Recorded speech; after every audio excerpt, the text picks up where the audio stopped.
Hey internet, how's it going? Welcome to another episode of the Jongravesshow. Talking about The Walking Dead this week, and what happened in The Walking Dead? Well, apparently what happened, man, with our good friend Morgan this week was him talking to one of the wolf guys and shit like that, and he was fucking telling him about his story, about how he became the person he was now, and pretty much dating back to Morgan's story, which is pretty simple. His story was that he was a roaming boss character in a video game. Pretty much, if you came within like 30 feet of him, actually not even 30, if you came in within like 5 feet of him, he wanted to fucking kill you. Didn't matter if you were a zombie, or a fucking person. So that's pretty much how he was, until he stumbled upon this house of a dude who had a goat who knew Aikido, and he cracked him in the head with the stick and threw him in jail. Then after his first conversation with Morgan and him making a little bit of a headway there of letting him calm down and learn his story, he told Morgan that that meant the cell gate was open. Morgan came out, tried to attack him, and he beat Morgan's ass.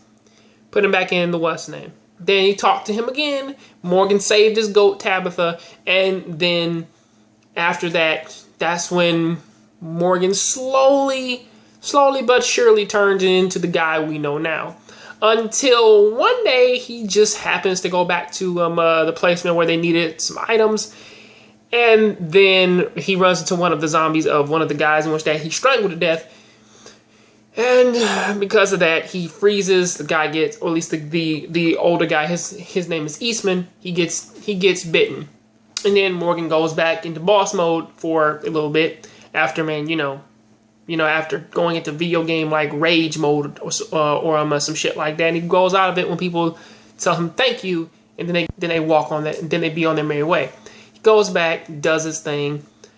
However, I do have to be fair though, is that even when damaged, he did fight with Easton, and Easton beat his ass again, and then that's when he became the guy we know today after 2 ass beatings and a thank you, of course.